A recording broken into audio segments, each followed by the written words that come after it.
ಭೈರಪ್ಪನವರನ್ನ ದೂರ ಮಾಡಿ ಕನ್ನಡ ಸಾಹಿತ್ಯ ಇಲ್ಲವೇ ಇಲ್ಲ ಅನ್ನೋಷ್ಟಿದೆ. ಒಂದು ಕಾದಂಬರಿ ಕುರಿತಾಗಿ ಅಷ್ಟೊಂದು ವರ್ಷಾನುಗಟ್ಟಲೆ ಚರ್ಚೆಯಲ್ಲಿ, ಅನೇಕ ತಿಂಗಳು ಕಾಲ ಅದೇ ಚರ್ಚೆಯಲ್ಲಿ ಒಂದು ಸತತವಾಗಿ ಒಂದು ಜನಾಂಗವನ್ನ, ಒಂದು ಇಡೀ ರಾಜ್ಯವನ್ನ, ಒಂದು ದೇಶವನ್ನ, ಅಥವಾ ಭಾಷಾಂತರಗೊಂಡಾಗಲೂ ಇಡೀ ವಿಶ್ವದಲ್ಲೇ ಮಾನ್ಯತೆಯನ್ನು ತಂದುಕೊಟ್ಟಂತ ಕನ್ನಡದ ಕಾದಂಬರಿ ಅಂತ ತಕ್ಷಣ ಎಸ್ ಎಲ್ ಭೈರಪ್ಪ, ಕನ್ನಡ ಅಂದ ತಕ್ಷಣ ಎಸ್ ಎಲ್ ಭೈರಪ್ಪ. ಆ ಎಸ್ ಎಲ್ ಭೈರಪ್ಪನವ್ರ ಬಗ್ಗೆ ಹನ್ನೂರವರು ಹೇಳುವಾಗ ಒಂದು ಹೇಳ್ತಾರೆ. ಹನ್ನೂರವರು ಒಂದ್ಸಲ IIT ಖರಗ್ಪುರ್ಗೆ ಹೋಗಿದ್ದಂತೆ, ಯಾವುದೊಂದು ಇದಕ್ಕೆ.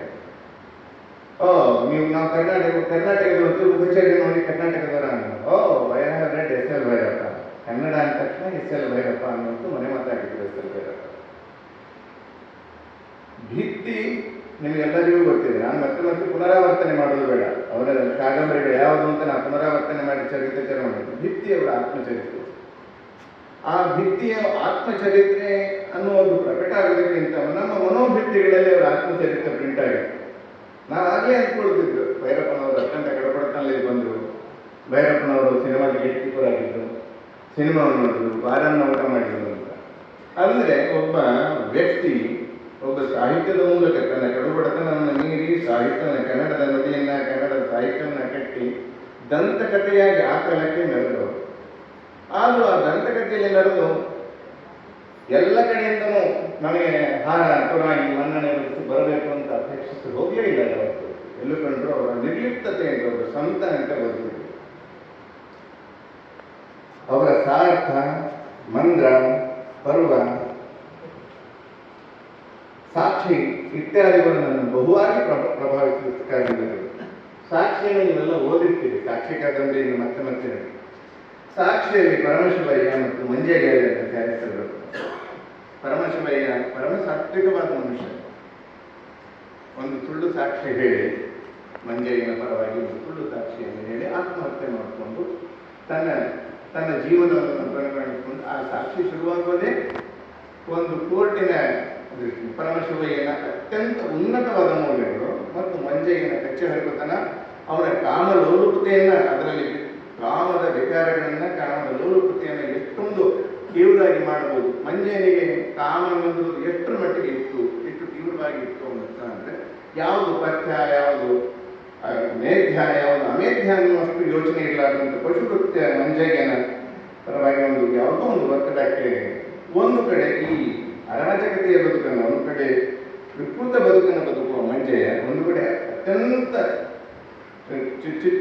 ವೃತ್ತಿ ಶುದ್ಧನಾಗಿ ಆತ್ಮಸಾಕ್ಷಿ ಅಂತ ಬದುಕಿ ಇವರು ಆತ್ಮಹತ್ಯೆ ಮಾಡ್ಕೊಂಡು ಸಾಯ್ತಾರೆ, ಮಂಜಯ್ಯನ ಕೊಲೆಯಾಗಿ ಸಾಯ್ತಾರೆ. ಈ ಎರಡೂ ವಿಚಾರಗಳನ್ನ ಇಷ್ಟೊಂದು ತತ್ವಶೋಧನೆ ಮಾತು ಮುಖಾಂತರ ಮಾಡ್ತಾರೆ. ನೀವು ಆ ಕಾದಂಬರಿ ಓದುವಾಗ ನೀವೊಂದು ನಿರ್ಧಾರಕ್ಕೆ ಬರ್ತದೆ. ಮಂಜಯ್ಯ ಅವನು ಕೂಡ ಅವನು ದುಷ್ಟಗಳು ಸಾಯಬೇಕಿತ್ತು, ಸತ್ತ ಅವನಿಗೆ ಬರಬೇಕಾದ ಸಾವು ಅಂತ.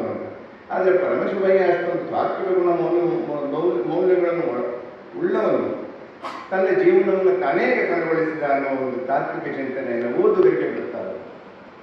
ಹೀಗೆ ಮೌಲ್ಯಗಳ ಉತ್ಕರ್ಷದಲ್ಲಿ, ಒಂದು ಅಪಮೌಲ್ಯ, ಒಂದು ಮೌಲ್ಯಗಳ ಉತ್ಕರ್ಷದಲ್ಲಿ ಆ ತುಲನೆಯನ್ನ ಸಾಕ್ಷಿ ಕಾದಂಬರಿಯಲ್ಲಿ ಓದುವವರಿಗೆ ಗೊತ್ತಾಗ ಆ ಸಾಕ್ಷಿ ಓದಿದ ಮೇಲೆ ಇಷ್ಟು ದಿವಸ ನನಗೆ ಹಂಟು ಮಾಡ್ತಾ ಇರ್ತದೆ, ಇಷ್ಟು ಪ್ರತಿ ಬಾರಿ ಇದು ಈ ರೀತಿಯ ಈ ನಮ್ಮ ಜನಜೀವನದ ಸುತ್ತಮುತ್ತಲಿನ ವಿಚಾರಗಳನ್ನು ಆಳವಾಗಿ ಅಧ್ಯಯನ ಮಾಡಿ ಪ್ರತಿಯೊಂದನ್ನು ಕೂಲಂಕಷವಾಗಿ ನೋಡಿ, ಅದನ್ನು ಅಧ್ಯಯನ ಮಾಡಿ, ಅದನ್ನು ಉಣಬಡಿಸುವಂತಹ ತಾಕತ್ತು, ಅದನ್ನು ಜನರಿಗೆ ಕೊಡುವಂತಹ ತಾಕತ್ತು ಎಸ್ ಎಲ್ ಭೈರಪ್ಪನವರಿಗೆ.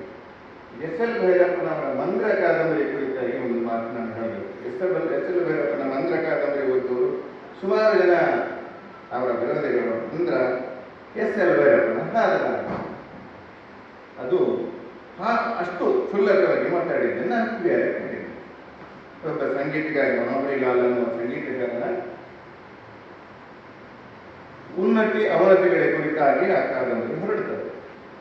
ಅವನ ಸಂಗೀತಗಾರ ಎಷ್ಟು ವಿಕ್ಷಿಪ್ತ ಮನಸ್ಥಿತಿ ಅವನಿರ್ತಾನೆ, ಅಷ್ಟು ಅವನ ಆಸೆ ಆಕಾಂಕ್ಷೆಗಳೇನು, ಅವನು ಏನು ಯಾವ ರೀತಿ ಇದು ಮಾಡ್ತಾನೆ ಅನ್ನೋದನ್ನು ಒಂದು ಮಂದ್ರದೊಳಗೆ, ಆ ಮಂದ್ರದಂಥ ಕಾದಂಬರಿಯನ್ನು ನಾವು ಒಂದು ಓದಿಗೆ ಓದುವಾಗ ಒಂದು ನಿಲುವಿಗೆ ಬಂದ್ಬಿಡ್ತಾರೆ. ಅದನ್ನೇ ಮಂದ್ರ ಕಾದಂಬರಿಯ ಕುರಿತಾಗಿ ಒಂದು ವಿಚಾರ ಸಂಕಿರಣ ನಮ್ಮಲ್ಲಿ ಮಂಗಳೂರಿನ ಯೂನಿವರ್ಸಿಟಿ ಕಾಲೇಜ್, ವಿಶ್ವವಿದ್ಯಾಲಯ ಕಾಲೇಜ್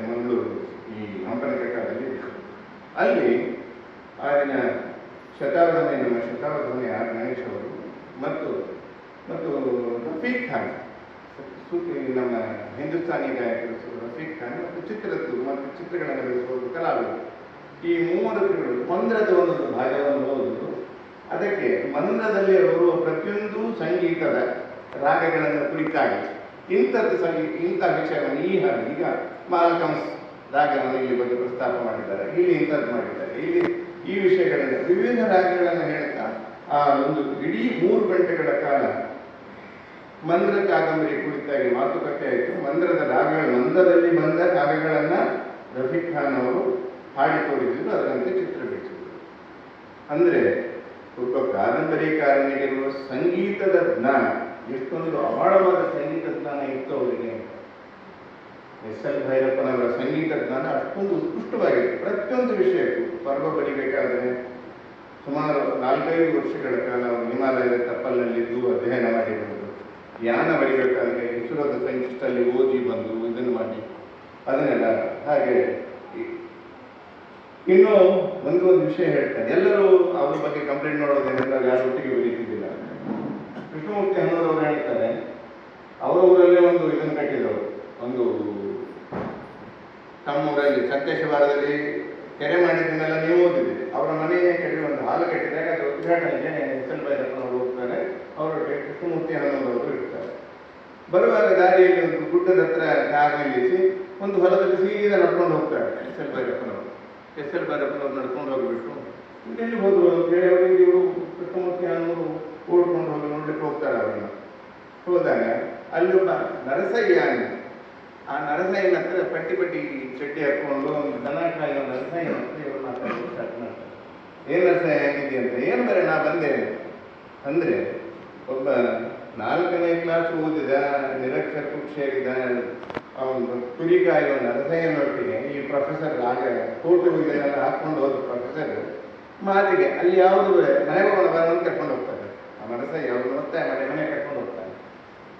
ಇವರಲ್ಲೆಲ್ಲ ಮನೆ ಅಂತಾನು ಈಗ ಮನೆಗೆ ಹೋಗ್ತಾರೆ. ಹೋಗಿ ಇಲ್ಲಿ ಕೂತ್ಕೊಂಡೆಲ್ಲ ಇದು ಮಾಡಿ ನರಸಯ್ಯ ಅವ್ರ ಬಗ್ಗೆ ಹೇಳ್ತಾರೆ, ನನ್ನ ಕ್ಲಾಸ್ಮೇಟ್ ನರಸಯ್ಯ. ಇಂಥ ಒಂದು ನರಸಯ್ಯನೊಟ್ಟಿಗೆ ಎಸ್ ಎಲ್ ಭೈರಪ್ಪನವರ ಸಂವಾದ ಸಾಧ್ಯ ಆಗ್ತದೆ. ಕನ್ನಡದ ಜನಮಾನಸದಲ್ಲಿ, ಅಕ್ಷರಸ್ಥರ ಜನಮಾನಸದಲ್ಲಿ, ಸಾಹಿತ್ಯದ ಜನಮಾನಸದಲ್ಲಿ ತಮ್ಮ ಆಯುಷ್ಯನ್ನು ಪೂರ್ಣವಾಗಿ ಸ್ಥಾಪಿಸಿ ಎಷ್ಟು ದಿನ ಕನ್ನಡದ ಭಾಷೆಗಳಿರ್ತೋ, ಎಷ್ಟು ಕಾಲ ಸಾಹಿತ್ಯ ಇರ್ತದೋ ಅಷ್ಟು ಕಾಲ ಎಸ್ ಎಲ್ ಭೈರಪ್ಪನವರು ಅಜರಾಮರಾಗಿ ಇರ್ತಾರೆ ಅಂತ ಹೇಳ್ತಾ ನನ್ನ ಮಾತುಗಳಿಗೆ ವಿರಾಮ. ನಮಸ್ಕಾರ.